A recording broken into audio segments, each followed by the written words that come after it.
Mga Lodi, don't skip ads po tayo. Maraming salamat sa patuloy ninyong pagsuporta. Paki-like and share naman dyan mga Lodi. At sa mga gustong mag-donate sa ating GCash or regular na load, mag-comment lang po tayo. Para patuloy tayong makapag-upload ng mga bagong kabanata. Marami pong salamat.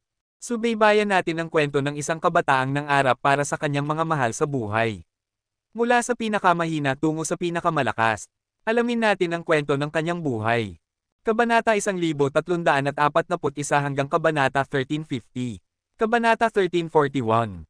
Marami akong iba't ibang kapangyarihan, panimula ni Hansen. Ang pagkukumpara sa kanyang sarili sa isang tupa ay magiging kakaiba, ngunit ito ay isang pagkakataon para kay Hansen na maging bahagi ng isang grupo, naniniwala siya. Ang lakas sa bilang ay isang lehitimong konsepto pagkatapos ng lahat. Kung maaari siyang maging kaalyado ng mga tupa, ang kasalukuyang mapanganib na mga pangyayari ay maaaring hindi gaanong malubha para kay Hansen. Mukhang naiinis ang mga tupa sa malabong tugon na natanggap nito. Napansin ito ni Hansen, at gusto niyang ayusin ang kanilang relasyon. Kaya, naglakas loob siyang magpahayag, kaya kung sirain ang mga bagay. Sa 10 Jinlock ng Dangshan Sutra na tumatakbo sa lahat ng silindro, hindi ito eksaktong kasinungalingan. Nanliit ang mga tupa, at sa pagkadismaya na nagbagsak ang mga paa nito, tumalikod ito para umalis. Huwag ka pang umalis, makipag-usap ka sa akin. Gusto ni Hansen na malaman kung ano ang inaasahan sa kanya ng mga tupa. Ang isang mahina na nilalang tulad mo ay malamang na wala pang Geno Core. Kailangan ko ng isang espesyal na tao, Bob. Kailangan ko ng isang taong makapagpapagaling o sumusuporta sa iba. Madaling makahanap ng isang random na nilalang na nakakakuha ng kasiyahan sa pagsira ng mga bagay, at tiyak na makakahanap ako ng isa na mas malakas kaysa sa isang payat na bata tulad mo, Bob. Pagkatapos ay tumakbo palayo ang mga tupa. Naguluhan si Hansen, kaya naman lumingon siya kay Bauer at nagtanong, nainsulto ba ako ng isang tupa? Oo, Itay. Sinabi ko sa iyong kumain ng marami, sabi ni Bauer. Hindi makapaniwala si Hansen na nakondescended siya ng isang tupa. Alam ni Hansen na ito ay isang ordinaryong nilalang. Ngunit masasabi rin niya na ito ay kasing ganda ng isang ordinaryong nilalang. Kapatid na tupa, huwag kang umalis. Mali ako. Magaling ako sa pagpapagaling. Sigaw ni Hansen, hinahabol ang malambot na mamal. Bihira makahanap ng mga herbivore na nilalang, kaya ayaw palampasin ni Hansen ang pagkakataong sundan ang mga tupa kung ang natitirang bahagi ng kawan nito ay pareho. Makikinabang siya sa pagiging nasa isang kawan, at hindi na niya kailangang ibahagi ang mga bangkay ng mga nilalang na kanilang pinatay. Kaya kang magpagaling, Bob. Tanong ng mga tupa, lumingon upang makita si Hansen na hingal sa paghabol. Ang mga kapangyarihan ng pagpapagaling ay bihira, at hindi gusto ni Hansen ang mga tupa. Hindi nito inaasahan na magtataglay siya ng mga kapangyarihan ng pagpapagaling, at sinabi lamang ng mga tupa ang sinabi nito upang mapabilis ang pag-uusap upang makaalis na ito. Oo, sa lugar kung saan ako nanggaling, tinatawag nila akong Dr. Sexy. Ipinagmalaki ni Hansen ang kanyang dibdib at sinayaw ang kanyang mga dibdib. Hindi naniwala ang mga tupa kay Hansen. Bigla, ang isa sa mga sungay nito ay umalis sa upuan laban sa ulo nito at umikot patungo sa isang kalapit na palumpong. Isang tili ang narinig mula sa ilalim ng mga halaman dahil ang isang daga ay hindi sinasadyang natusok. Nagpumiglas ang daga upang makalaya, at nang lumapit si Hansen upang tingnan, nakita niya na ang daga ay talagang hawak sa lugar ng isang sibat. Nagulat si Hansen. Ang itim na bakal na sibat ay dapat na ang Geno Core ng mga tupa. Sige, Dr. Sexy. Ipakita mo sa akin kung ano ang kaya mong gawin. Tinuro ng mga tupa ang daga na tila namamatay. Pagkatapos ay lumuhad si Hansen sa tabi nito at sinimulan ang proseso ng pagpapagaling na natutunan niya mula sa banal na rhino. Marahil dahil nasa santuwaryo ng ika-4 na Diyos siya, ngunit tumagal ng hindi komportable na mahabang panahon upang pagalingin ang nilalang. Well, hindi ako magsisinungaling. Talagang kaya mong magpagaling, pero, whiskey, tango, foxtrot. Bakit ang bagal? Okay na para ngayon. Fair na, Bob, sabi ng mga tupa. Sinundan ni Hansen ang mga tupa at nakarating sa isang kagubatan na may maraming nilalang sa mga bubong nito. Nakita ni Hansen ang isang malaking itim na ibon na nakatitig sa kanya ng mga mata na parang karayom na halos sumusunog ng mga butas sa kanya. May 4 na nilalang na may 6 na paa na kailangang kasing laki ng mga tangke. At sa kaliwa, may isang espiritu na nakaupo laban sa isang puno. Sa harap ni Hansen, may isang hayop na tila kalahating kahawig ng isang baboy ramo. Ang likuran nito ay isang gusot na mesh ng mga buto. Ang nilalang ay karamihan ay itim, ngunit ang mga mata nito ay pula, tulad ng mga makinang na ruby na nakasabit sa karbon. Ito ay kasing laki ng isang kompartimento ng tren sa pangkalahatan. Kung kailangan niyang hulaan, maglalabas siya ng isang sanga at ipagpalagay na ang nakakatakot na hayop na iyon ang pinuno ng magkakaibang grupo. Mukhang bumalik na ang karne sa menu, mga lalaki. Sigaw ng espiritu, tinitignan si Hansen na parang pagkain. Hindi sumagot ang mga tupa sa espiritu, at nagsalita lamang sa baboy ramo. Ito ang taong hinahanap mo. Wala pang ang Geno Core. Ano ang punto? Sabi ng espiritu na iyon ng bastos. Tumingin ang baboy ramo sa mga tupa, at mabilis na sinabi ng mga tupa, mahina siya ngayon, ngunit kaya niyang pagalingin ka. Lalakas lang siya at magiging mas malakas. Tumingin ang hayop kay Hansen at umungol. Ang ingay na ginawa nito ay mabigat, at naiisip ni Hansen ang lakas na taglay nito kahit na mula roon. Magmadali ka at pagalingin siya, Bob. Sabi ng mga tupa. Pagkatapos ay napansin ni Hansen ang isang sugat sa dibdib ng baboy ramo na dumudugo ng husto. Nais na mapabilib at hindi mapahiya, nagmadali si Hansen na gayahin ang mga kapangyarihan ng banal na rhino. Nagsimula siyang pagalingin ang makapangyarihang hayop, ngunit ang kanyang pagganap ay mas masahol pa sa pagkakataong ito. Ang proseso ay mas mabagal kaysa sa ginawa nito para sa daga. Naisip ni Hansen na dahil sa lakas ng nilalang. Naisip niya na dapat itong primitive class sa pinakamaliit. Nagsimulang tumawa ang espiritu hanggang sa maubusan siya ng hininga. Nang makahanap siya ng komposisyon, umubo siya at nagsabi, tinawag mo bang pagpapagaling iyon? Haha. Namula ang mga tupa at sinabi sa espiritu, ang anumang pagpapagaling ay mas mahusay kaysa sa walang pagpapagaling. Ang hayop na pinagagaling ni Hansen ay hindi nagsalita o gumawa ng anumang bagay. Hindi nito pinansin ang kanilang pagtatalo at nagtuon lamang sa pagtanggap ng pagpapagaling at pagsisikap na magpahinga. Ang proseso ng pagpapagaling ay magtatagal, at nagawa ni Hansen na magkaroon ng tahanan sa gitna ng kolektibo. Ang kailangan lang niyang gawin para sa kanila, araw-araw, ay alagaan ang mga sugat ng baboy ramo. Kahit na hindi interesado si Hansen na maging isang manggagamot, marami siyang natutunan sa pamamagitan ng paninirahan sa gitna nila. Kabanata 1342. Marami ang natutunan ni Hansen mula sa mga tupa sa panahong kasama niya ang mga ito. Nasa isang bahagi ng lupain siya na tinatawag na Jade Hill. Ito ay isang medyo tahimik na lokasyon, at walang mga malalakas na nilalang. Sa katunayan, ang grupo na sinalihan ni Hansen ang pinakamalaki doon. Ang mga tupa at ang mga nilalang na may 6 na paa ay ordinaryong mga nilalang. Ang espiritu ay squire class lamang. Naisip ni Hansen na mas mabuting manatili sa kanila, ngunit sa ikalawang araw ng kanyang pananatili sa kanila, ang baboy ramong pinagagaling niya ay umalis upang uminom ng tubig at hindi na bumalik. Nang lumabas sila upang hanapin ito, ang natagpuan lang nila ay ang mga buto nito. Ang dugo nito ay nagkulay ng buong imbornal ng tubig ng pula, at nang makita ito ni Hansen, ang mukha niya ay naging kulay abo. Naisip niya na maaaring sisihin siya. Ngunit hindi ito mukhang malamang dahil nang makita ng iba ang labi ng baboy ramo, lahat sila ay tumakbo palayo sa takot. Dahil ang itim na hayop ay napatay ng isang bagay, hindi na sila naglakas loob na manatili kung nasaan sila. Ano man ang pumatay dito ay dapat na sobrang nakakatakot. Tumakbo si Hansen sa tabi ng mga tupa, iniisip na mas mabuting manatili malapit. Tumakbo ang mga tupa ng kasing bilis ng kaya nito at tumawid ng malaking distansya. Hindi na nito kailangan ang pakikasama ni Hansen, kaya hindi na ito maghihintay para sa kanya. Ngunit laking gulat niya nang makasabay si Hansen. Sinabi ng mga tupa sa kanya, patay na ang boss. Gusto mo pa bang sumunod sa akin, Bob? Oo naman. Saan tayo pupunta? Hindi nag-aalangan si Hansen na sumama sa mga tupa dahil mukhang mas nakakakilala ito sa lupain. Magiging isang makapangyarihang kaalyado ito. Maghahanap tayo ng ibang boss, Bob. Patuloy na tumakbo ang mga tupa ng ilang sandali bago lumingon ang ulo nito kay Hansen at sinabi, huwag kang mag-alala. Magiging ligtas ka kasama ko. Dinala ng mga tupa si Hansen sa isang maliit na burol at doon sila sumunod sa isang primitive na nilalang. Ang nilalang ay isang berdeng ahas at sinabi ng mga tupa kay Hansen na mas malakas ito kaysa sa itim na baboy ramong kanilang sinusundan dati. Nakipag-usap ang mga tupa upang maging miyembro ng grupo at pareho silang tinanggap sa pangkat ng medyo madali. Ngunit ng gabing iyon, naputol ang ulo ng ahas. Nang magising sila kinaumagahan, ang ulo lang nito ang natitira. Wala silang ideya kung saan dinala ang katawan nito. Matapos mapatay ang ahas, lahat ng nilalang ay nagsimulang tumakbo muli. Nais ni Hansen na manatili sa mga tupa, at tinanggap siya ng mga tupa. Sinabi ng mga tupa kay Hansen na magiging maayos ang lahat dahil alam nito ang isa pang makapangyarihang nilalang na maaari nilang maging bahagi ng koponan. Si Hansen, na gustong malaman pa, ay sumunod sa mga tupa. Tungkol sa nangyari sa susunod, nakaramdam ng kakaiba si Hansen. Ang nangyayari ay dapat na higit pa sa isang simpleng pagkakataon. Ang susunod na boss ay napatay, at sa loob ng susunod na 10 araw, nagtapos sila sa paglilingkod sa hindi bababa sa 6 na magkakaibang boss. Ang bawat boss ay napatay sa loob ng 3 araw mula nang ang dalawa ay pumasok sa kanilang trabaho.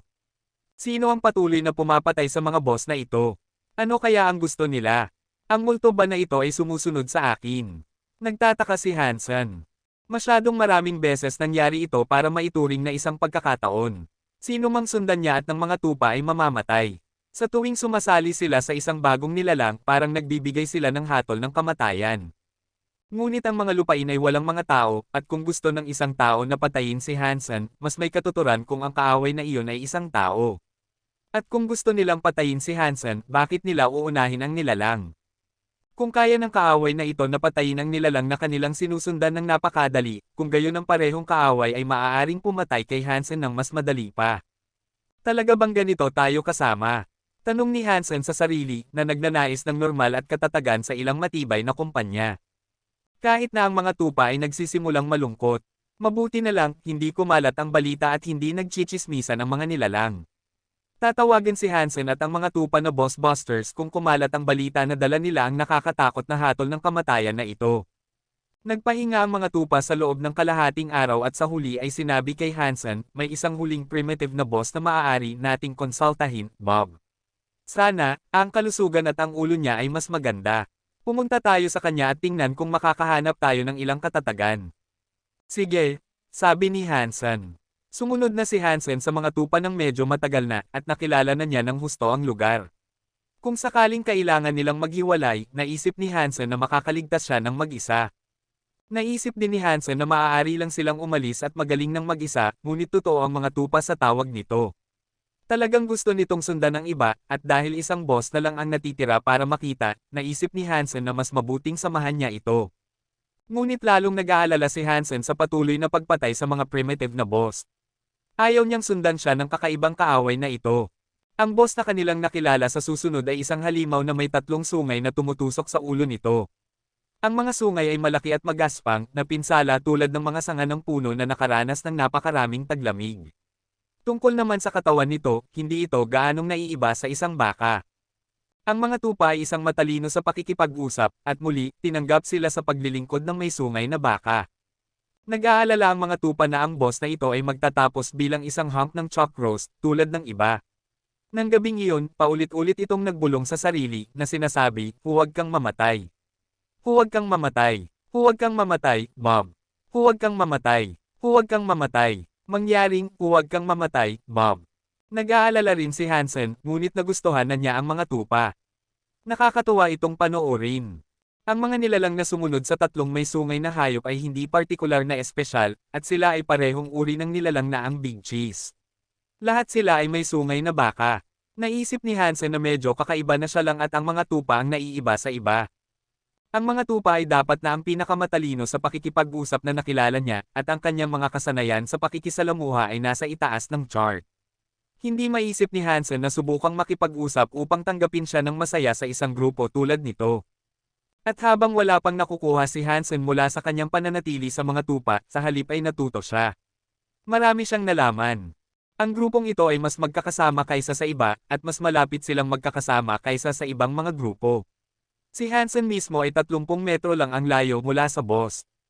At dahil malinaw ang kanyang paningin sa boss, naisip ni Hansen na mas mabuting panoorin ito gamit ang Dangshan Aura. Kung lumapit ang isang kaaway, ang kanyang focus ay maghahayag ng kaaway na nag-uusig sa kanila. Hindi lang ba ito masamang kapalaran? Tanong muli ni Hansen sa sarili. Sa hating gabi, nakita ni Hansen ang kakaibang paggalaw malapit sa kanilang pinuno. Ilang segundo lang, naputol ang ulo ng nilalang. Mabuti na lang, nakita ni Hansen kung sino ang gumawa ng gawa. At nang makita niya kung sino ang mamamatay, nagulat siya nang makita na ito ay isang taong kilala niya ng husto. Kabanata 1343. Gabi na, ngunit maliwanag ang kagubatan sa ilalim ng magiliw na sinag ng buwan. Nasaksihan ni Hansen ang mamamatay ng tatlong may sungay na hayop at napansin niya kung gaano kakilala ang hitsura ng pumatay dito. Hindi maaari. Nakita ni Hansen na ito ay isang babae na may balat na parang kaliskis ng dragon, mga sungay na parang dragon, at mga pakpak. May hawak itong kutsilyo. Bago maging isang demi-diyos si Hansen, kinakain niya ang pagkaing inihahanda niya para sa kanya araw-araw. Eksaktong kahawig niya ang spirit chef na ginagaya ng Serpent Throne. Habang nakalikha ang Serpent Throne ng isang matalinong manika sa kanyang larawan, ito ang tunay. Ito siya, buhay at nasa laman. Matapos niyang putulin ang ulo ng hayop, kinuha niya ang bangkay ng nilalang at tumuloy sa kanyang lakad. Kasing laki siya ng isang karaniwang tao, ngunit madali niyang nadala ang buong walang buhay na katawan ng isang hayop na dapat ay 3 beses ang laki niya. Mabilis din siyang umalis, at nang makita ng mga nagtitipon ng mas maliliit na nilalang ang ulo ng kanilang pinuno na tumutulo ang dugo sa lupa, nagsimula silang magpanik at tumakbo palayo. Nagising ang mga tupa, nagising mula sa malalim na pagtulog dahil sa kaguluhan. At nang makita ng mga mata nito ang duguan na ulo, tulad ng iba, gusto nitong bumangon at tumakbo palayo. Ngunit hinawakan ni Hansen ang mga tupa sa buntot nito upang pigilan ito. Sa kasamaang palad, hindi ito nagbigay pansin at patuloy lang sa pagtakbo. Hindi nahawakan ni Hansen ang buntot nito dahil sa bilis ng pagtakbo nito, at patuloy na umiiyak ang mga tupa habang tumatakbo ito, "Mamamatay ako, Bob. Mamamatay ako." Kahit na nagustuhan na niya ang malambot na bagay, hindi na nag-abala si Hansen na hanapin ito. Sa halip, mas interesado siyang suriin ang naputol na ulo. Ngayong alam na niya kung sino ang pumapatay sa mga primitive na nilalang sa lupain, hindi na niya naramdaman ang pangangailangang tumakbo palayo. Dahil sa kanyang dating koneksyon sa espiritu, hindi niya gaanong kinatakutan ito kaya tatakas siya sa lugar tulad ng iba. Madaling mapatay ng chef ang mga primitive na nilalang, at alam iyon, malinaw na hindi siya mag-aaksaya ng oras sa pangangaso ng mga ordinaryong nilalang na katumbas niya. Naisip ni Hansen ang isang pagkakatulad na angkop para sa chef na siya. Sa kanyang isipan, inihambing niya ito sa isang world-class chef na bihasa sa paghahanda ng pinakamagandang lutuin na mayaalok ng pinakamagandang restoran. Ang pag-aayos para sa mga ordinaryong nilalang ay magpapababa sa kanya sa pagiging tagahugas ng pinggan. Magiging isa pang masamang pinggan na lilinisin, sa paningin niya. At mas kaunti ang kailangan niyang linisin, mas mabuti. Kaya, naniniwala siyang ligtas siyang manatili sa paligid kung hindi niya ito guguluhin. Sinuri ni Hansen ang ulo ng parang baka at itinaas ito. Lulutuin niya ang kaunting kaya niyang lutuin, sa pag-asang makakuha ng ilang primitive na Geno points. At gaano man niya gustong habulin ang chef, naramdaman niyang hindi pa niya kailangan gawin iyon. Hindi iyon nasa kanyang agenda, sa ngayon. At kahit na minsan ay mayroon siyang chef para sa isang manika, hindi iyon magagarantiya na ang tunay na espiritu ay magiging palakaibigan sa kanya. Matapos ang nasaksihan niya sa Three-Eyed Demon, mas gugustuhin ni Hansen na panatilihin ang distansya sa loob ng ilang sandali, sakaling makita niyang inihaw at hiniwa siya tulad ng isang pabo. Nakikita kung paano niya pinatay ang tatlong may sungay na hayop sa isang suntok, alam ni Hansen na wala siyang pagkakataong makipaglaban dito. Kung lalapitin niya ito, at hindi ito magiliw sa kanya o kay Bauer, maliit ang kanilang tsansa na mabuhay. Kinuha ang ulo, naisip ni Hansen na magsimula ng apoy upang maluto niya ito. Sa buong panahong sinusundan niya ang mga tupa, ang tanging nakakain lang niya ay mga halaman. Nabusog na sa paghila ng damo mula sa kanyang mga ngipin, nasa langit si Hansen sa posibilidad na muling ipasok ang kanyang mga ngipin sa masarap na karne. Kilala na rin niya ang lugar ngayon. Siya at si Bauer ay pumasok sa isang malapit na kagubatan kasama ang ulo, at nililinis at inihanda niya ang ulo gamit ang kanyang mga kakayahan sa tubig. Ang ulo ng baka ay sobrang makatas, at ang amoy ng pagsirit nito ay nagpaungol sa kanilang mga tiyan sa gutom. Siyempre, ang huling bagay na gusto ni Hansen ay maakit ang atensyon at galit ng ibang mga gutom na bibig na maaaring nagtatago sa lugar, kaya sinigurado niyang itago ang amoy upang manatiling nakatago sila. Tumutulo ang laway ni Bauer sa paningin ng masarap na karne, at ninunguyan niya ang hangin gamit ang isang hindi mapakilang ngipin, sa masigasig na paghihintay sa pagkain na naghihintay sa kanya. "Pwede na ba akong kumain?" Hindi napigilan ni Bauer na magtanong. Wala siyang pampalasa, at kung hilaw pa ang karne, hindi ito kakainin tulad ng gusto niyang kainin. Kaya sinabi niya, "Malapit na. Kailangan mong matuto ng ilang asal. Huwag kang tumingin na parang may sakit ka habang naghihintay ka ng pagkain. Hindi naman ito ang unang pagkakataon na nakakain ka ng ilan sa mga luto ni Daddy Cole." May asal naman si Bauer. "Oo, tingnan mo, Umupo ng tuwid si Bauer, gustong magbigay ng ilusyon na siya ay isang may sapat na gulang na babae na may ilang kaaya-ayang kilos. Ngunit nang muling maamoy ang karne sa kanyang ilong, halos tumulo ang laway niya. Parang pinagmumultuhan, nagsimulang sumandal siya sa karne. Hindi siya masisisi ni Hansen. Siya mismo ay nakatitig sa karne na parang isang nagugutom, galit na lobo. Bago ito tuluyang maluto, nagsimula ng maghiwa si Hansen ng ilang lutong hiwa ng karne mula sa ulo. Pagkatapos, dali-dali niyang ibinigay ang mga ito kay Bauer at sa kanyang sarili. Itay, masarap ito. Bulalas ni Bauer, habang pareho silang nagkakagulo sa masarap na karne na parang mga baboy. Parang isang Turkish grill. Maraming karne sa ulo, higit pa sa inaasahan ni Hansen. Ngunit gayunpaman, ang dalawa ay nagugutom pa rin para sa higit pa. Sobrang gutom ni Bauer, sinipsip niya ang lahat ng mga buto na walang karne na kaya niyang sipsipin. Natapos na si Bauer na kumain ng pinakamarami, at nakakadismaya, hindi nakatanggap si Hansen ng anumang primitive na Geno points. Hindi naman nakakagulat dahil ulo lang ng hayop iyon. Hindi ibig sabihin na walang halaga ang nakuha. Ang tatlong sungay ay naglaban sa apoy sa buong panahon ng pagluluto. Mukhang magiging kapaki-pakinabang na mga kagamitan o armas ang mga ito. Gamit ang Jad-Esken, tinusok ni Hansen ang mga sungay at napansin kung gaano pa rin katibay ang pakiramdam nila. Mukhang magiging matibay na mga kagamitan nga ang mga ito. Dahil halos hubad si Hansen sa santuwaryo ng ikaapat na Diyos, nagpasya siyang gamitin ang mga ito bilang armas sa ngayon. Matigas ang mga sungay, ngunit kung gagamitin ni Hansen ang Dangshan Sutra upang alisin ang mga ito sa ulo, tiyak na mababasag ang mga ito. Kaya, nagpasya si Hansen na gamitin ang Jad-Esken upang lubos na maghukay ng mga ito. Ang bungo ay hugis kono, at ang mga bahaging kanyang binasag ay mukhang magiging magandang hawakan at handguards. Dahil sa hugis at pagiging serrated ng mga sungay, mukhang magiging magandang sword breaker ang mga ito. At dahil matalas ang mga ito, magiging magandang sibat din ang mga ito.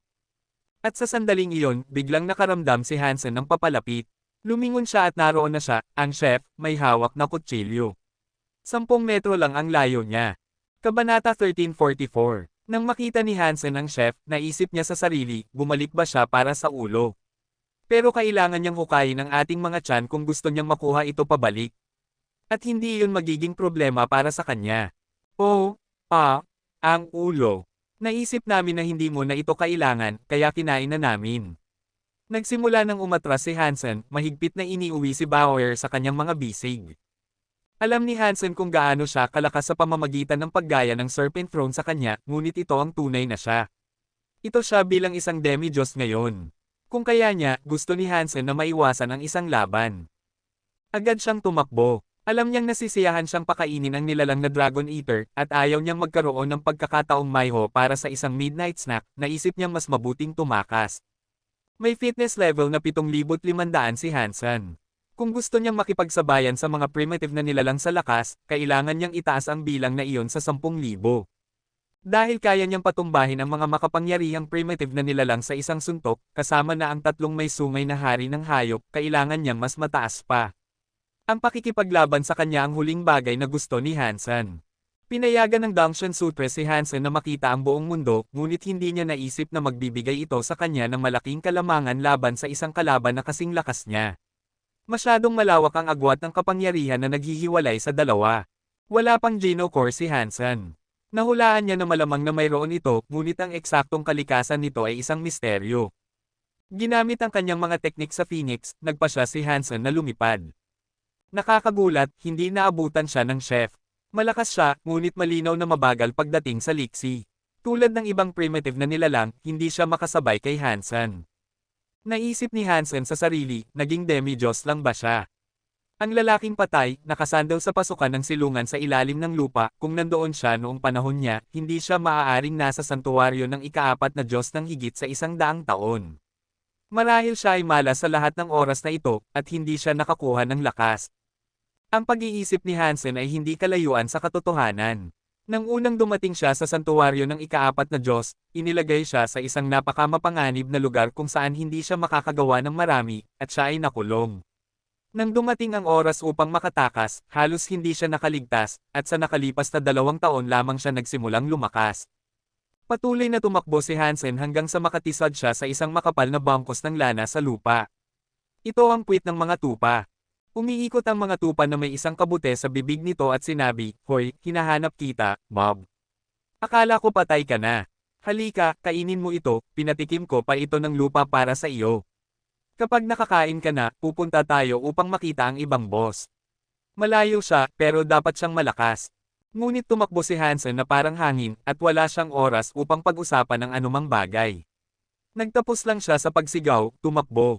Kung ang mga tupa ay sapat na malas upang manatili, at kalaunan ay kinuha ng chef, magiging isang mahusay na inihaw na piraso ng tupa ito sa walang oras. Nang makita ng mga tupa kung ano ang humahabol kay Hansen, ang kaiwan ng mga kabute ay mabilis na nawala. At sa lubos na kakilabutan, nagyelo ito. Tere na, tao, tumakbo, gumalaw. Sigaw ni Hansen sa mga tupa, nakikita itong tumangging gumalaw. Bigla, nagsimulang magkautaw ang mga tupa. At nagmakaawa ito, mangyaring, iligtas mo ang aking buhay. Iligtas mo ako at magiging alipin ako. Gagawin ko ang lahat ng utos mo sa akin. Mabubuhay ako para sa iyo, at para sa iyo lamang. Nakikita ang mga tupa na nagmamakaawa ng ganoon, hindi napigilan ni Hansen na magyelo rin. Ngunit hindi naisip ni Hansen na ang pagmamakaawa mula sa dumi ay makakatulong sa kanya ng malaki. Taya niya na ang mga tupa ay magtatapos pa ring luto, tinusok, at kinain, sa isang paraan o iba pa. Nagkamali siya. Nakalimutan ni Hansen na ang mga tupa ay isang pilak na dila na maaaring makausap ang kanyang paraan mula sa isang paper bag. Pigilan mo siya. Huwag kang matakot, milady. Hindi ko hahayaang makatakas siya. Tumalo ng mga tupa sa harap ni Hansen at inilunsad ang isa sa kanyang mga boomerang-like na sungay patungo sa kanyang kaibigan na naging target. Gagawin ng tupang ito ang lahat upang mabuhay. Saan napunta ang pananampalataya at moral niya? Nagpumigla si Hansen na paniwalaan na ang mga tupa ay mas malaswak kaysa sa kanya, ngunit sa kasamaang palad, totoo iyon. Ito ay isang pagtataksil, kasing linas ng isang tao. Nakikita ang sungay ng mga tupa na papunta sa kanya, inilabas ni Hansen ang isa sa kanyang sariling mga sungay upang subukang ibaling ito palayo sa kanya. Ngunit sa kabila ng paggamit ng isang pinpoint precise ghost slash sa papalapit na projectile, hindi sapat iyon upang masira ito at pigilan ang marahas na paglapit nito. Ang epekto ay nagpalayo sa lumilipad na sungay, ngunit parang isang heat-seeking missile, at tumalbog ito sa ere upang muling i-target si Hansen at ipagpatuloy ang nakamamatay na paglapit nito. The Asterisk Man, ang bagay na iyon ay parang isang homing rocket. Naglabas si Hansen ng pangalawang sungay, plano niyang gamitin ang Yin Yang Blast upang sirain ang sungay ng tupa. Alam niyang minamaliit niya ang kapangyarihan ng Geno Core ng mga tupa, ngunit isang beses lang niya itong nakita na gumagana. At lumala lang ang mga bagay nang subukan ni Hansen na gamitin ang Yin Yang Blast upang pabagsakin ito. Sinipsip ng projectile ang kanyang Yin Power upang itulak ang sarili patungo sa kanya sa mas mabilis na bilis. Lubhang bumagal si Hansen upang harapin ang mapag-trader na tupa. Nabigyan nito ang chef ng oras na kailangan upang maabutin siya, at ngayon na nasa saklaw na siya, hinugot niya ang kanyang tinidor ng kamatayan. Ibinato niya ito kay Hansen. Nagawa ni Hansen na umiwas sa tinidor, ngunit isa pang tunog ang napuno sa kanyang mga tainga. Sa isang pagring, isang kristal na mangkok ang nakulong sa kanya. Boss Lady, tapos na. Ang mga tupa ay parang aso na ngayon, nagkukumbaba ng masunurin. Ngunit hindi siya pinansin ng chef. Sa halip, lumapit siya sa mangkok na sumasakop sa lugar sa paligid ni Hansen. Panahon na para ilabas ang malalaking baril. Hinihingi lang niya ang isang super spank. Nagtipon si Hansen ng isang naglalagablab na globo ng Dangshan Sutra-Field Power sa kanyang kanang kamay. Kabanata 1345. Lumapit ang chef kay Hansen na may hawak na kutsilyo. Habang handa ng gantihan ni Hansen gamit ang super spank, narinig niya ang isang malamig na boses na umalingaw-ngaw mula sa kalangitan. Ikaw ba ang pumatay sa mga primitive na nilalang? Tumigil ang chef at tumangala sa langit. Binaba ni Hansen ang kanyang kamay at tumangala rin sa multo na nagsasalita sa kanila ngayon. Nang malinaw ang kanyang paningin, nakita niya ang isang espiritu na lalaki na lumulutang ng mataas sa hangin. Nakatitig ang mga mata nito sa chef, at ang mukha nito ay nagpapakita ng pagkasuklam. Naisip ni Hansen sa sarili, kawawa ka, Bob. Nangako ka ng katapatan sa chef, at ngayon ay ibibigay sa kanya ang kanyang asterisk sa. Mali ang napili mong panig, kaibigan. Sino ka? Tanong ng chef sa espiritu. Ikaw ay pumatay sa aking mga nilalang, ikaw nakakilabot na bruha. At naglalakad ka sa mga lupang ito nang hindi alam kung sino ako. Ako ang pinuno ng Jade Hill. Ang mga lupang iyong nilalakaran ay akin. Saglit na tumigil ang espiritu. Ipinagpatuloy niya ang pagsasalita sa chef, ang kanyang mga salita ay nag-aalab sa pinipigilang galit. Ikaw ay pumatay sa aking mga nilalang at nangangahulugan iyon na may babayaran ka. Ay duduwal mo. Tumawag ang espiritu ng isang libro sa kanyang mga kamay. Ito ay isang libro na pinalamutian ng maraming kakaibang sulat, simbolo, at disenyo. Binuksan niya ang takip na parang tanso at nagsimulang gumuhit gamit ang kanyang daliri. Dahil nakulong si Hansen sa ilalim ng mangkok, hindi niya makita ng eksakto kung ano ang iginuguhit ng espiritu. Sa ilalim ng salamin na nakapaloob, hindi niya magamit ang kanyang Damshan aura. Ngunit ilang segundo lang, tapos na siya. At sa isang nakasisilaw na font ng liwanag, isang hayop ang lumabas sa libro. Ito ay isang 3 metrong nilalang na lumabas mula sa pahina ng librong iyon. Umiyak ito at pagkatapos ay lumipad pababa patungo sa chef. Ang espiritu ay mukhang mas malakas kaysa sa 3 may sungay na hari ng hayop na pinatay ng chef kanina, kaya may bawat pagkakataon na nakaharap na siya sa kanyang katapat dito. Nanliit ang chef at itinaas ang kanyang kaliwang kamao, at mula sa wala, isang tinidor ang lumitaw sa kanyang kamay.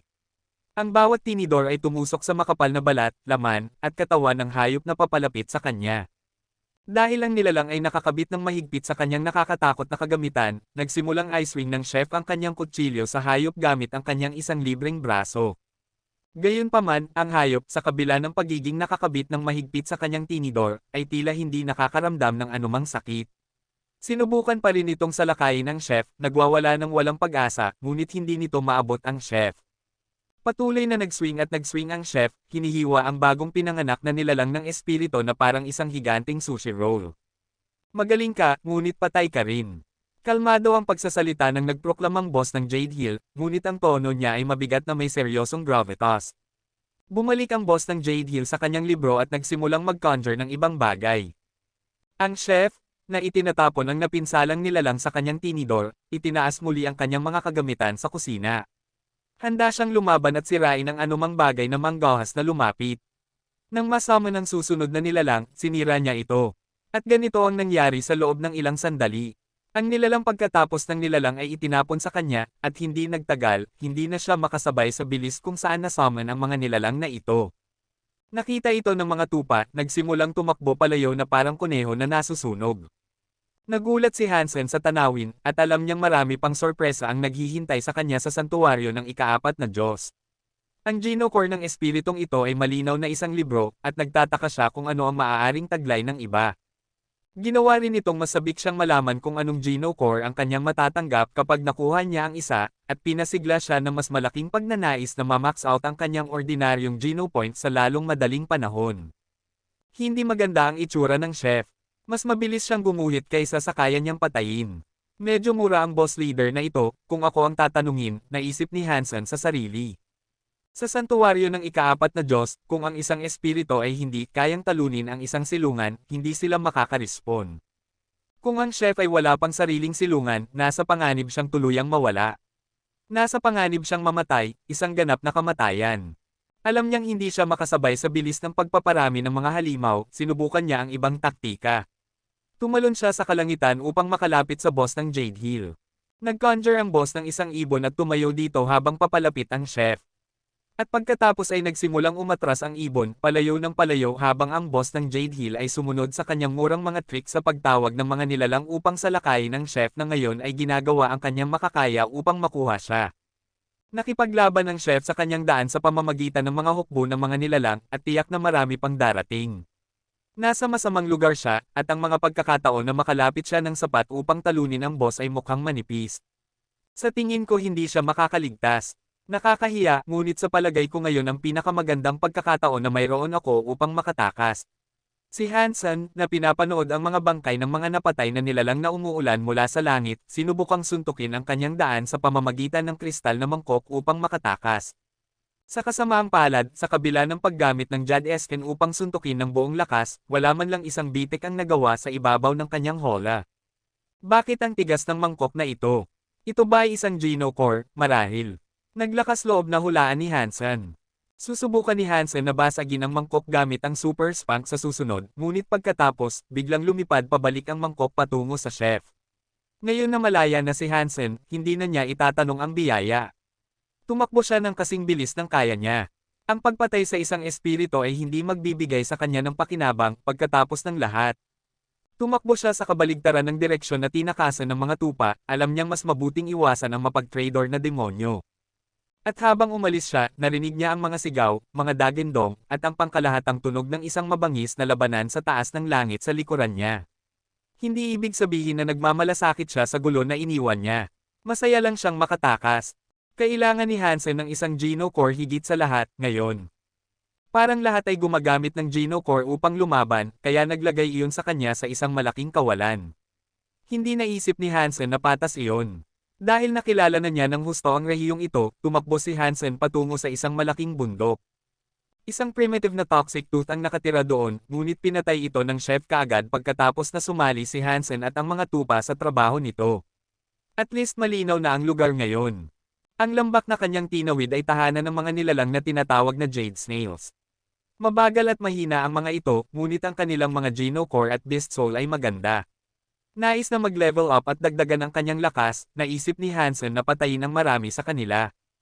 Isinalin sa Tagalog. Kabanata 1346, may 12-dosenang Jade Snail na nakatira sa lambak, ngunit dahil mabagal silang lahat, hindi sila magiging banta. Ang kanilang mga Geno Core ay ang mga kabibi sa kanilang likuran. Bagamat hindi ito magagamit upang saktan si Hansen, nag-aalok ito sa snail ng isang hindi kapani-pani walang mataas na antas ng depensa. Kahit na ang mga primitive na nilalang ay mahihirapan na masira ang mga kabibing iyon. Plano ni Hansen na agawin ang isa sa kanilang mga kabibi at manirahan sa loob nito. Mas maganda at mas ligtas iyon kaysa kung gagamit siya ng tolda. Gusto ni Hansen ang mga snail beast soul ng higit sa lahat. Sinabi sa kanya ng mga tupa na sila ay isang armor type. Si Hansen at si Bauer ay nakasuot pa rin ng mga dahon na parang mga taong yungib. Ang pagkuha ng isa sa mga beast soul na iyon ay magiging lubhang kapaki-pakinabang. Napansin ni Hansen ang ilang giant snail na gumagalaw malapit sa mahinahong sapa na dumadaloy sa lambak, at naisip niyang parang mga bahay na gumagalaw ang mga ito. Puti ang mga kabibi, na nagdaragdag sa ilusyon at mukhang medyo maganda rin. Lumapit si Hansen sa isa sa kanila, na nag-udyok sa nilalang na umatras sa loob ng kanyang kabibi. Tina-target niya ang mga ito dahil sa kanilang maamo, hindi agresibong kalikasan. Nakakahiya na kailangan niyang mangapi sa mga ganoong maamong nilalang, ngunit dahil sa mga pangyayari, wala siyang masyadong pagpipilian. Ang isang masamang bagay tungkol sa mga snail, gayunpaman, ay ang mga lason na kanilang inilalabas. Mabagal nga sila, ngunit ang malagkit na landas na iniwan nila ay nakakalason. Kung ang ibang nilalang ay kakain ng malagkit na mga pagtatago, hindi magtatagal bago ang mga lason ay sumaire sa kanilang katawan at mamamatay sila. Kung mangyari ito, pupunta ang mga snail at kakainin ang nahulog na nilalang. Alam ni Hansen ang lahat ng ito dahil ito ay impormasyong ibinigay sa kanya ng mga tupa. At ayaw niyang mag-aksaya ng oras, sumugod si Hansen patungo sa snail at naglabas ng isang malakas na ghost slash dito. Isang malaking tunog ng metal ang umalangaw-ngaw sa buong lambak, at sa kasamaang palad para kay Hansen, ang kanyang matapang na paghampas ay hindi man lang nakagawa ng isang gasgas sa kabibi ng snail. Ang Ghost Slash ay maaaring mag-teleport at malito ang mga kalaban, ngunit ang trick na ito ay hindi nagdaragdag ng output ng pinsala nito. At wala siyang magagawa upang mapabuti ito sa paglipad. Hindi rin gagamitin ni Hansen ang kanyang mga kamao upang hampasin ang kabibi dahil nakakalason ito. Kaya, hinugot ni Hansen ang kanyang mga sungay at sinubukang hampasin ang kabibi gamit ang Jadescan na naaktibo. At dahil ang mga sungay ay parang sibat, nagpasya si Hansen na gumamit ng kasanayan na hindi niya ginamit sa loob ng mahabang panahon. Ginamit niya ang drill head upang subukang mag-drill sa kuta ng snail. Ito ay isang matagumpay na diskarte. Isang ulap ng puting alikabok ang sumabog mula sa kung saan nagsimula si Hansen na mag-drill sa kabibi, at nagawa niyang ipasok ang kanyang sungay ng malalim sa loob. Malinaw na naramdaman din ito ng snail dahil umiyak ito sa sakit. Pagkatapos ay nagsimulang gumulong palayo habang nasa loob pa rin ng kabibi. Tumalon palayo si Hansen para lang sakaling mangyari iyon at pagkatapos ay tumalikod sa kabilang panig ng snail. Naglalayon, nagsimula siyang mag-drill sa kabilang panig bago ito tuluyang makatakas sa kanya. Napansin na ng ibang mga snail sa lugar kung ano ang nangyayari sa ngayon. Ang ilan ay nagsimulang magwiggle ng walang ingat patungo sa kanilang kapatid upang suportahan siya laban sa tao na umaatake, habang ang iba ay nagtago sa kanilang mga kabibi at gumulong. Ngunit salamat sa Diyos, mas mabilis at mas malakas si Hansen kaysa sa Jade Snails. Hindi maprotektahan ng mga Geno Core ang mga snail mula kay Hansen, kaya halos wala silang pag-asa laban sa kanya. Sa huli ay pinatay ni Hansen ang snail na kanyang sinimulan, ngunit kaagad pagkamatay nito, ang kabibi ay nabasag sa maliliit na piraso. Ordinaryong nilalang jade snail ay napatay. Walang nakuha na beast soul. Nasira ang Geno Core. Kainin ang laman nito upang makakuha ng 0 hanggang 10 ordinaryong Geno points ng random. Kahit na kaya ni Hansen na patayin ang mga snail na iyon, mukhang malamang na masira ang kanilang mga kabibi. Siguro magpapatuloy lang ako upang makakuha ng 2 beast soul sa halip pagkatapos. Hindi na tayo pwedeng manatili ng hubad, sabi ni Hansen sa sarili, bago tinarget ang ibang snail. Ngunit nang lumapit siya, tumigil siya. Pagkatapos, naisip niya ang ibang bagay. Ang matalinong ideyang ito ang nag-udyok sa kanya na umalis sa lambak. Pagkatapos ng isang panahon ng paghihintay, nakatago lang sa labas ng hangganan ng lambak, lahat ng snail ay nakarelax sa huli. Lahat sila ay lumabas mula sa kanilang mga kabibi upang magtungo sa nahulog na snail at kainin ito. Walang oras na aksayahin, tumawag si Hansen ng isang bagay. Tumawag si Hansen ng Bronze Geno Core Dust Bug. Pinapanood ang mga snail na kumakain, naisip ni Hansen na maaari niyang punan ang dust bug ng elemento ng lupa para sa isang masarap na pag-atake ng pagnanakaw. Nang may handa niya ito para gamitin, lumipad ang dust bug patungo sa mga malalapad na bagay. Medyo mabagal itong lumipad, ngunit wala siyang magagawa tungkol doon. Maliit at matigas ito, at maraming disadvantages. Iyon ay inaasahan, gayunpaman. Pagkatapos ng lahat, ito ay isang bronze class Geno Core lamang. Ngunit naisip ni Hansen na ang ilang positibong bagay tungkol sa dust bug ay sapat na para sa kanya. Kaya niyang tiisin ang mga negatibo dahil nakikipaglaban lamang siya sa mga halos walang pinsalang snail. Ang mga snail ay walang Damshan aura rin. Dahil sa mapurol na pandama, hindi nila makita ang dust bug na dahan-daang lumilipad patungo sa kanila. Sa huli, ang bug ay lumapag malapit sa isang snail at tumalon sa isa sa kanilang malagkit na katawan. Mabilis na umatras ang snail sa loob ng kanyang kabibi, nakaramdam ng isang bagay na banyaga na biglang dumapo dito. Ngunit huli na, dahil ang dust bug ay nakahukay na sa loob ng katawan ng snail, na parang magic. Ang kabibi ay hindi makakatulong sa snail dito. Katulad lang ito ng nangyari kay Hansen dati, kung saan isang sobrang sakit ang naramdaman, lahat mula sa loob ng katawan ng snail. Literal na pinapatay ito mula sa loob palabas. Gayunpaman, napakaliit at mahina ang bug. Tumagal ng 2 oras ang dust bug upang tuluyang patayin ang jade snail. Ordinaryong nilalang jade snail ay napatay. Nakuha ang beast soul. Natanggap ang bronze Geno Core, jade snail shell. Kainin ang laman nito upang makakuha ng 0 hanggang 10 ordinaryong Geno points ng random. Natutuwa si Hansen na makatanggap ng parehong Geno Core at beast soul. Itinapon ni Hansen ang mga dahon na kasalukuyang nakasuot sa kanya at tumawag sa beast soul. Isang malinis, puting sandata ang sumasakop sa buong katawan niya. Ang tanging nawawala ay isang helmet. Ngunit kahit nawala iyon, natagpuan ni Hansen ang kanyang sarili na natutuwa at nasiyahan sa kanyang bagong sandata. Itay, gusto ko rin ng isa. Hinayla ni Bauer ang binti ni Hansen na parang nagmamakaawa para sa isang set. Pagod na siya sa mga dahon at mga tinak na nagpapaitch sa kanyang balat. Huwag kang mag-alala, kukuha ako para sa iyo. Ginamit ni Hansen ang kanyang dust bug upang patayin ang ibang snail. Kabanata 1347. 10 oras na ang nakalipas, at nang mapatay ni Hansen ang kanyang ika-8 jade snail, nakakuha siya ng pangalawang beast soul. Ibinigay niya ito kay Bauer. Hindi na plano ni Hansen na pumatay pa ng higit sa kailangan, lalo na't nakolekta na niya ang lahat ng kanyang inaasahan. Pero mas marami ang nakolektang Geno Core kaysa sa beast soul, dahil nakakuha siya ng 7. Sayang lang at lahat ay bronze class, pero kahit na kasing liit lang ng mga beans noong una, pwede silang lumaki hanggang kasing laki ng bahay kung bibigyan ng kaunting kapangyarihan. Tulad ng dust bug, lahat sila ay earth element din. Ginamit ni Hansen ang kanyang mga sungay para hiwain ang mga snail.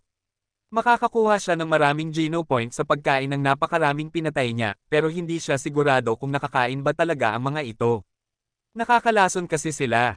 Dahil natatakot sa lason, sinigurado ni Hansen na mabuti ang paglalaba sa bawat hiwa ng karne. Maingat niyang hinugasan at nililinas ang mga ito, pero kahit ganoon, hindi pa rin siya nakakaramdam ng ligtas na lutuin ang mga ito. Nang matapos magsiret ang karne, gutom na si Bauer, parang kagabi lang. Pero this time, pinigilan siya ni Hansen na kumuha ng kagat. Kailangan niyang tiyakin muna na ligtas itong kainin. Ginamit ni Hansen ang kanyang sungay at tinusok ang isa sa mga hiwa ng karne. Pagkatapos, inihagis niya ito sa damuhan ng medyo malayo.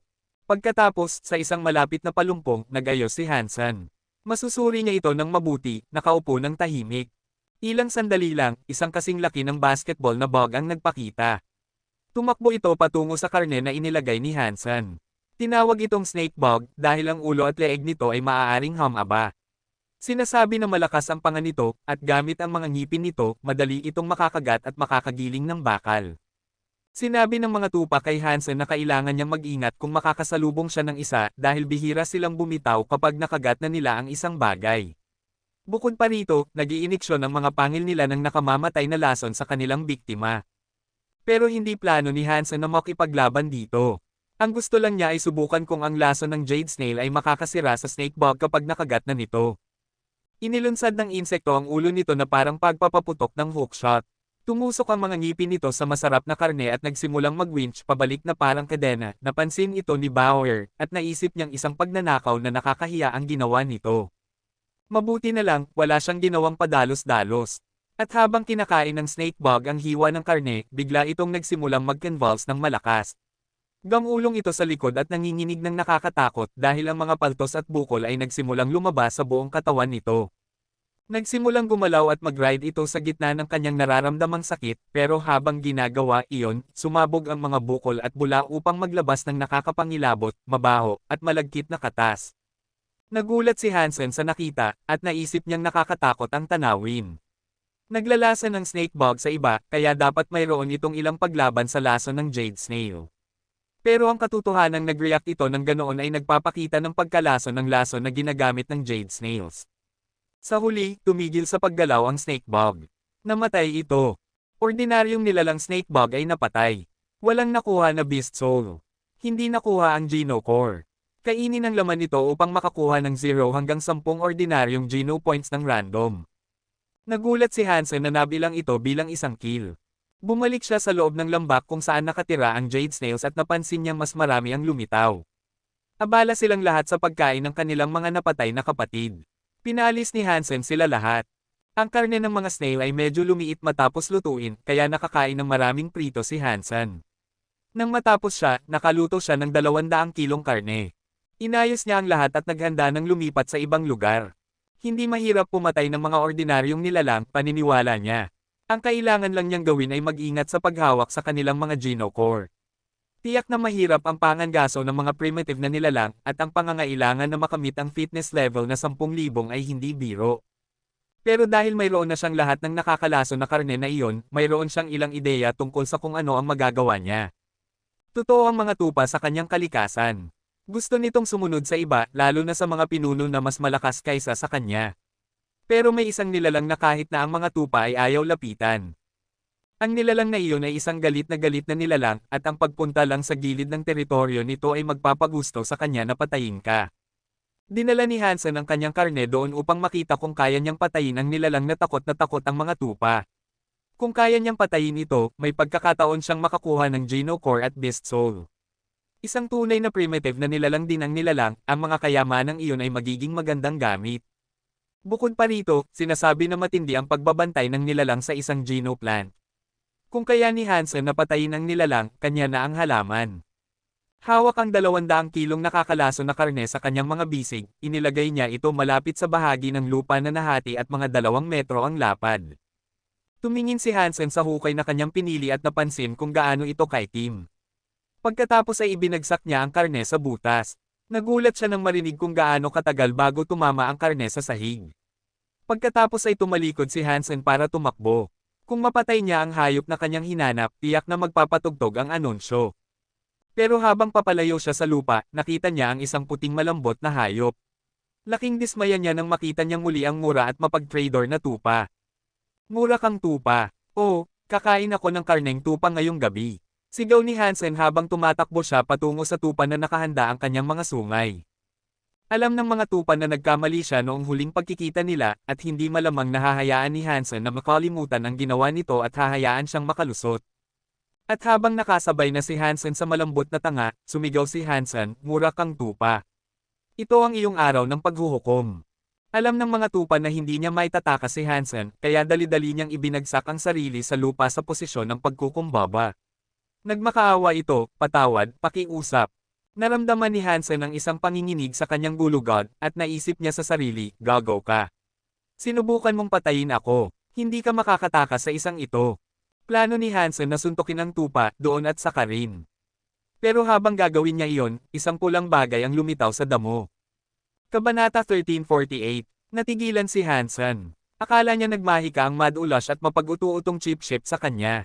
Tiningnan niya ang pulang figure na bagong dating sa kapatagan, at napansin niyang ang chef pala iyon. Sayang lang para sa kanya, mukhang malala ang lagay nito, at ang pulang kulay ay ang dugo na nababad sa katawan nito. Pang! Bumagsak ang chef sa lupa. Nakahinga ng maluwag si Hansen, alam niyang hindi na siya banta. Pero napangisi rin siya ng bahagya habang iniisip ang paghihiganti sa chef. Hinugot ni Hansen ang kanyang mga sungay, handa nang tapusin ito. Pero nagawa nitong tumangala, kahit na nahihirapan, at bamulong ng ilang salita. Sabi nito, Han, Jin, G. Agad na binawi ni Hansen ang kanyang mga armas at yumuko malapit dito. Dali-dali niyang tinanong, ano ang sinabi mo? Tahimik nitong inulit ang sinabi nito, kasama ang mga pagtigil. Han, Jin, G. Alam na ni Hansen na hindi siya nagkakamali, narinig niya ang sinabi nito. Naalala niya noon ang lalaking namatay na nakasandal sa pasukan ng silungan sa ilalim ng lupa. Matapos suriin ng tao, natuklasan ni Hansen at ng kanyang mga kasama ang isang bulsa na relo dito. May lumang litrato sa loob na nagtatampok sa isang hindi kilalang lalaking nasa katanghalian ng edad at ang kanyang ama bilang isang bata. Tinatanong ni Hansen ang kanyang ina kung sino ang lalaking iyon, pero hindi rin alam ng kanyang ina kung sino iyon. Ngayon na binanggit nito ang pangalang Han Jinji, naisip ni Hansen sa sarili, ano ang koneksyon niya kay Han Jinji. Maaaring alam niya kung sino ang lalaking may hawak sa aking ama, ang taong patay sa labas ng pinto ng puno. Gusto sana ni Hansen na magtanong pa, pero nawala na ito ng malay. Gusto sana ni Hansen na gisingin ito, pero bago pa siya makagawa ng anumang bagay, nakaramdam siya ng nakakatakot na presensya na mabilis na papalapit, ang boss ng Jade Hill. Maraming hayop ang sumusunod sa kanya, parang isang kawan ng mga balang. Kinuha ni Hansen ang chef at nagsimulang tumakbo. Masaya sana siyang pinatay ito kanina, pero may posibilidad na may mahalagang impormasyon ito. Hindi niya hahayaang mamatay ito ngayon. Kung hindi niya ito mailigtas, hindi na siya makakaalam patungkol sa kanyang ama o makakaalam ng anumang bagay tungkol sa litratong iyon. Kahit na hindi ito masyadong marunong, sabik na sabik si Hansen na sundan ang kahit na ang pinakamaliit na bakas ng tinapay, kung nangangahulugan iyon na makakakuha siya ng lead tungkol sa mga misteryo na nakapalibot sa kanyang ama. Tumakbo si Hansen na parang baliw, dala-dala ang chef sa kanyang mga balikat. Sayang lang, hindi siya nakakapatakbo ng sapat na bilis para makaiwas sa dagat ng mga hayop sa likuran niya, at ang nakakatakot na espiritu na nag-uutos sa kanila. Matapos tumakbo ng ilang sandali, nakita ni Hansen ang isang tumatakbong tupa sa malayo. Naisip niyang nakaligtas ang malambot na demonyo habang abala siya sa pagsusuri sa chef. Mabagal naman ang nilalang, at hindi nagtagal ay naabutan na niya ito. Bossman Bob, huwag mo akong patayin. Gagawin ko ang lahat ng gusto mo, nagmamakaawa at nagsusumamo ang tupa, habang ginagawa ng maliliit nitong paa ang kanilang makakaya upang tumakbo. Tumayo ka dyan, sigaw ni Hansen. Hindi pwede. Bulag ka ba sa hukbong humahabol sa atin, Bob? Ayaw sumunod ng tupa sa utos at patuloy lang sa pagtakbo. Leche ka, sabi ni Hansen na nakasunod sa tupa. Sa kabuuan ng Esmeralda na kapatagan, ang tupa ang nangunguna sa paghabol. Direkta sa likuran nito si Hansen, habang ang isang malaking kawan ng mga nilalang ay humahabol ng ilang hakbang sa likuran. Tumigil ka na ngayon. Hindi. Tumigil. Hindi. Alam ni Hansen na hindi ito makikinig, kaya naglagay siya ng mas maraming enerhiya upang subukang maunahan ang tupa.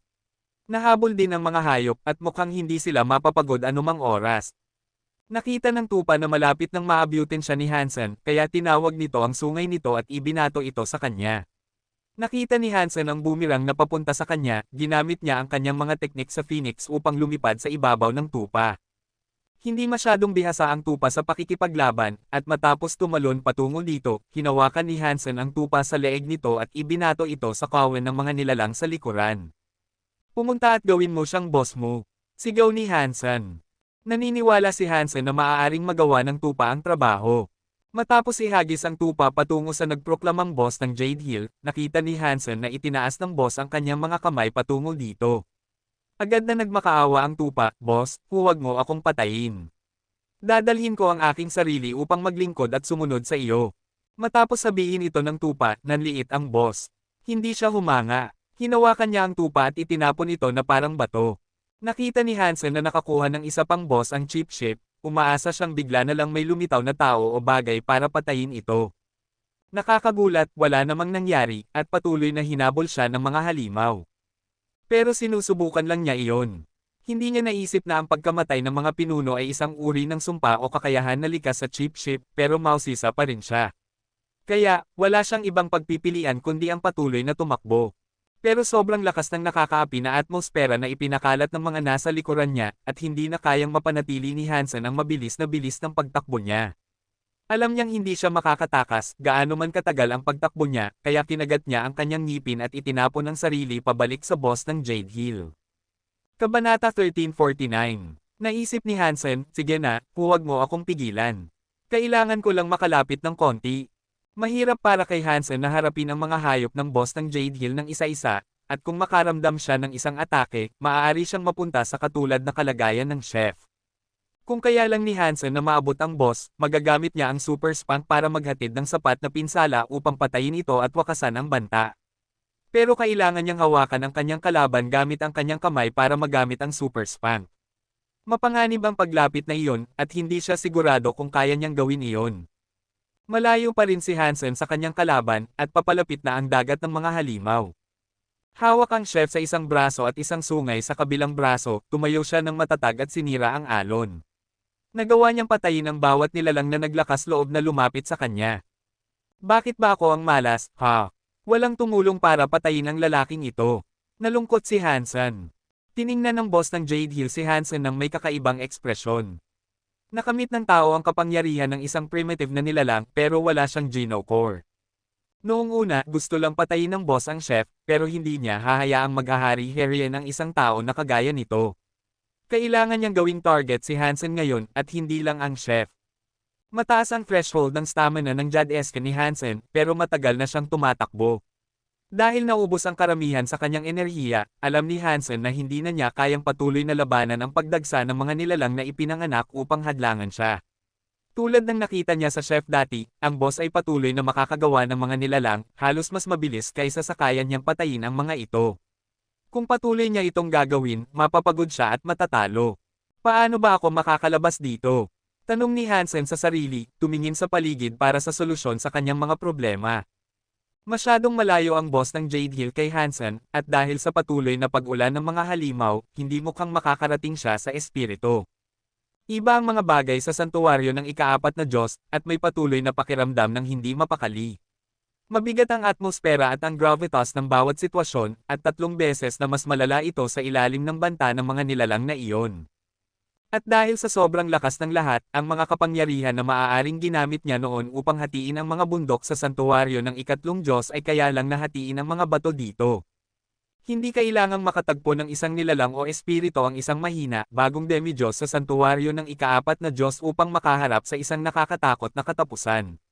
Taya ni Hansen na ang atmosfera mismo ay maaaring magdulot ng kamatayan sa kanila. May ilang away hyper-Geno art si Hansen na maaaring tumama sa maraming kalaban ng sabay-sabay, pero hindi ito magiging kapaki-pakinabang dito. At muli, iyon ay dahil kulang siya ng Geno core na masasabi niyang kanya. Kailangan niyang gamitin ang kanyang katawan para lumaban, tulad ng naruroon. Kaya, kailangan ding maging iisang atake ang kanyang mga pag-atake. Hindi na ako pwedeng umatras ngayon. Kailangan kong gawin ito. Pagkatapos ay nagpasya si Hansen na tumakbo patungo sa nahati na lupa. Gusto sana niyang lasonan ang nilalang na nakatira sa loob, pero ngayon, kung hindi pa ito namatay, naisip niyang posible na humingi ng tulong dito. Binili ni Hansen ang kanyang oras sa pamamagitan ng pagsira sa mga katawan at pagputol sa mga lalamunan ng lahat ng mga nilalang na lumapit. Pero kapag pinatay niya ang isa, ang katawan nito ay sesubog sa isang usok na itim at mag-respawn. Nasugatan ang braso ni Hansen sa isang punto, pero napatunayang sapat ang Jad-esque upang makayanan ang mga magaan na pagkakamali na ginawa niya. Hindi man lang siya nagdugo. Malayo pa rin siya sa nahati na lupa. Pinagsisihan niyang tumakbo ng kasing layo ng ginawa niya dahil mahirap na ngayon na bumalik. Nagagalit na ang boss ng Jade Hill habang nangyayari ito. Naiinis siya dahil hindi makapinsala ang mga hayop kay Hansen, kaya naglagay siya ng mas maraming kapangyarihan sa mga pahina ng librong hawak niya. Pagkatapos, ang bronze book ay naging pilak. Naging malungkot ang mood ni Hansen nang makita niya ito.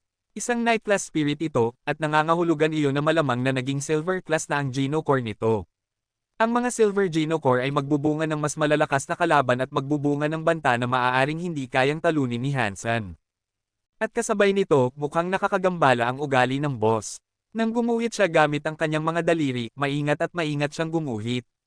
Hindi na siya nagsusulat ng ligaw sa mga pahina tulad ng dati. Mas sinasadya na siya ngayon. Nakita ni Hansen ang isang pilak na sinag ng liwanag na nagmumula sa bagong-bagong libro, at nagbunga ito ng isang pilak na pakpak na unggoy na nilalang, na nakalipad ng diretso patungo kay Hansen. Dong! Sinuntok ni Hansen ang unggoy gamit ang isang malakas na paglabas ng enerhiya, na nagpa-stumble dito pabalik ng 10 metro. Primitive siguro ang isang ito. Nanliit ang noo ni Hansen. Patuloy na gumuhit ang boss ng Jade Hill, pero napansin ni Hansen ang mga patak ng pawis na tumutulo sa kanyang noo na parang maraming kwintas. Malinaw na ang paulit-ulit na pagtawag ng mga mas malalakas na nilalang na ito ay nakakapagod sa espiritu. Matapos tumawag ng 4 sa mga unggoy na iyon, tumigil siya. Nasa masamang kalagayan si Hansen, at kailangan niyang gamitin ang Jade Esken upang pantayin ang kanyang fitness sa kanila. Kailangan harapin ni Hansen ang 4 na nakakatakot na unggoy at isang dagat ng mga ordinaryong nilalang, mag-isa. Ginamit ni Hansen ang Jade Esken at ang kanyang mga teknik sa Phoenix, sinusubukang gamitin ang mga kalabang ito bilang pantekip. Hindi niya ginamit ang Super Spank dahil natatakot siyang matakot ang boss at tumakas kung malaman nito kung ano ang kaya ni Hansen. At ayaw din ni Hansen na magkaroon ng mga kaaway na magtatagal, kaya kailangang matapos na ang banta ng nagproklamang boss. Gusto ni Hansen na labanan ang boss ng eksaktong iyon. Ang paggamit ng kanyang lakas upang talunin ang mga unggoy ay isang pag-aaksaya ng oras at enerhiya. Nagsisimula na rin siyang masaktan dahil ang malupit na mga suntok na ibinigay ng mga unggoy ay nagpapadugo sa kanya. Matapos ang mahabang laban, naramdaman ni Hansen na nagsimulang umusbong ang isang kakaibang kapangyarihan sa loob ng kanyang katawan. Parang ang kanyang mga selula ay pinapalakas ng Jade Esken. Natuwa si Hansen nang maramdaman niya ito. Nararamdaman niya ang parehong sensasyon na minsang inilarawan sa kanya ni Old Man G. Nag-generate na ba ang aking Geno Core? Tanong ni Hansen sa sarili nang may masayang sorpresa. Kabanata 1350. Iba ito sa karaniwang daloy ng enerhiya. Sa pagkakataong ito, gumawa ang katawan ni Hansen ng kakaibang sangkap na bago sa kanya. Lumabas ito mula sa kanyang mga selula at pumunta sa kanyang Sea of Soul. At habang nagtitipon ang transparent na sangkap na ito, malinaw niyang nakikita ito. Ang sangkap ay parang tubig, pero makapal na parang gel. Parang isang non-Newtonian fluid, pero iba rin. Mahirap para kay Hansen na tukuyin kung ano talaga ito. Alam na ni Hansen na ang iba't ibang Hyper-Geno Arts ay maaaring magbunga ng iba't ibang Geno Core, at dahil ginagamit niya ang Jade Esken, iyon ang ginamit niya upang gawin ang kanyang una. Patuloy na tumitipon at bumubuo ng hugis ang sangkap na dumadaloy sa Sea of Soul, lahat bilang isa. Sayang lang, wala siyang oras upang panoorin ang proseso. Nasa ilalim pa rin siya ng apoy at kailangang labanan ang hukbo ng mga nilalang, pero mukhang may liwanag na sa dulo ng mahabang tunnel na iyon. Ang kailangan lang niyang gawin ngayon ay pigilan sila at hayaang matapos ang proseso ng paggawa ng Geno Core. Bukod pa rito, hindi makontrol ni Hansen ang hugis o anyo ng sangkap na binubuo. Ang tapos na Geno Core ay hindi isang bagay na hinuhulma ng kagustuhan ng tao, ito ay ginawa sa pamamagitan ng mga genes ng host sa ilalim ng impluwensya ng kanilang Hyper-Geno Art. Wala silang personal na kamay dito. Habang nakikipaglaban si Hansen sa dagat ng mga nilalang, naramdaman niyang may mali sa kanyang Sea of Soul. May nangyayari pang iba. Sumilip si Hansen sa loob ng kanyang Sea of Soul, at doon, nakita niyang kumikinang ang kanyang Black Crystal. Gumagawa ito ng isa pang sangkap, isang itim na bagay. At ang sangkap na ito ay naghahalo sa Geno Core na kasalukuyang ginagawa. Transparent ang Geno Core, pero mas maitim kaysa sa kadiliman ng itim na sangkap. Mas itim kaysa sa tinta. Nakakabahala ito. Pero nang magkahalo ang dalawa, mukhang cream ang pangkalahatang sangkap. Pero ang nakapasok na sangkap na ito ay hindi pinalaki ang hugis ng Geno Core na ginagawa, sa halip kumikilos ito tulad ng isang light tincture na nagbabago ng kulay nito. Gusto sana ni Hansen na pigilan ang Black Crystal na makagambala o posibleng makapinsala sa proseso, pero hindi niya magawa. At mula sa Black Crystal na ito, mas marami pang likido ang nagsimulang tumulo. Napansin ni Hansen ang pagbabago sa hugis ng kristal. Lumiit ito, parang hindi sinasadya. Sa buong panahong nasa 3 santuwaryo ito, hindi pa ito nagbabago ng hugis. Pero ngayon, nagbabago na ito. Kung ito ba ay isang magandang tanda o isang masamang tanda, hindi niya masabi. Hindi nakakagambales si Hansen sa pagbuo ng Geno Core, at ang tanging magagawa niya ay hayaang maglaro ang mga pangyayaring nagaganap sa kanyang Sea of Soul. Pero nang lumiit ang Black Crystal ng 10%, tumigil ito sa pagliit.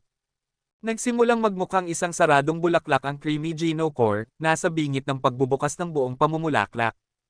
Ito rin ang puntong kinilala ni Hansen na ang pinakamahalagang sandali. Sabik siyang hinintay ang pagbubunyag ng Geno Core, at ang epekto ng Black Crystal dito. Hindi niya mapanood ito ng patuloy, gayunpaman. Natatakot siyang makaligtaan ng unang pagbubunyag dahil sa patuloy na pressure na ibinibigay sa kanya ng 4 na pilak na pakpak na unggoy.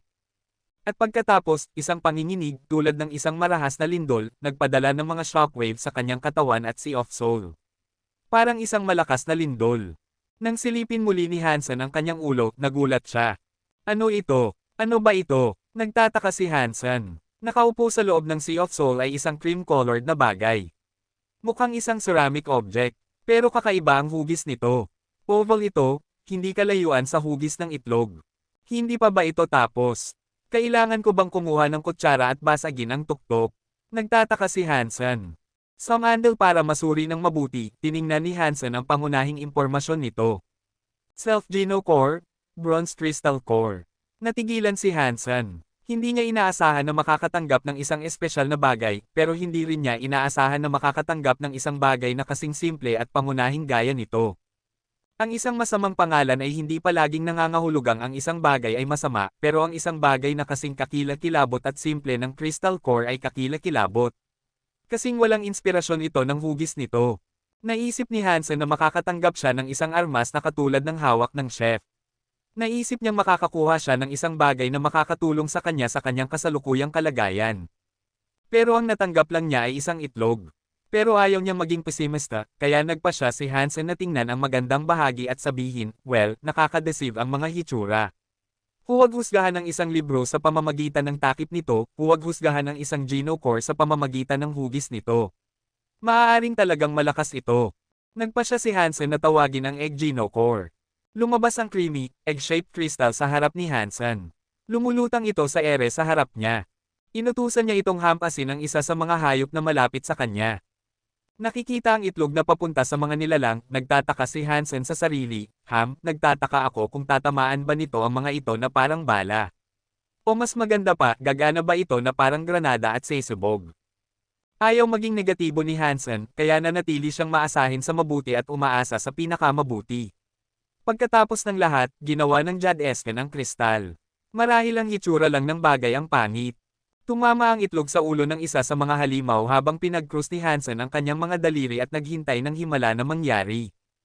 Hinawakan ni Bauer ang leeg ni Hansen upang makasandal siya at makasingkit, kasing excited na makita kung ano ang mangyayari sa susunod. Pagkatapos, ilang segundo lang, lumaki ang kanilang mga mata na parang nakakita lang sila ng multo. Pero lahat iyon ay para sa maling dahilan. Tumama ang itlog sa noo ng isang nilalang at iyon lang. Walang pagsabog. Hindi man lang umatras ang unggoy dahil sa sakit. Parang bouncy ball, tumalbog ito pabalik. Hindi makapaniwala si Hansen na gumawa siya ng isang bagay na walang silbi. At dahil sa hugis itlog na hugis ng bagay, tumalbog ito sa ibang direksyon at lumutang sa likod ni Hansen.